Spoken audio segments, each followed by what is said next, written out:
தமிழகத்தில் போதைப் பொருட்கள் நடமாட்டம் அதிகமாக இருக்கிறது என மார்க்சிஸ்ட் கம்யூனிஸ்ட் மாநில செயலாளர் சண்முகம் குற்றம் சாட்டியுள்ளார். தீவிரவாதத்தை காரணம் காட்டி நதிநீர் ஒப்பந்தத்தை ரத்து செய்வது தவறானது. பாகிஸ்தானில் இருந்து மருத்துவ சிகிச்சைக்கு வந்திருப்போரை திருப்பி அனுப்பும் முடிவு தவறு. பாஜகவிற்கு தேசபக்தி கிடையாது. தேசபக்தி இருந்திருந்தால் பிரதமர் ஜம்மு காஷ்மீருக்கு சென்றிருக்க வேண்டும். மாறாக அவர் தேர்தல் பிரச்சாரத்தில் ஈடுபட்டு வருகிறார். தமிழக சட்டசபையில் தனியார் நிதி நிறுவனங்களின் கட்டாய வசூலை எதிர்த்து புதிய சட்டத்தை முன்மொழிந்துள்ளதை வரவேற்கிறோம்.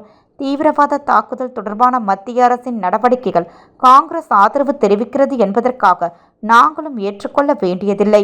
காஷ்மீரின் பஹல்கமில் நடத்தப்பட்ட பயங்கரவாத தாக்குதலை நாங்கள் ஆதரிக்கவில்லை. பயங்கரவாதிகள் மீது நடவடிக்கை எடுக்க வேண்டும் என்ற கருத்தில் நாங்களும் உடன்பட்டிருக்கிறோம்.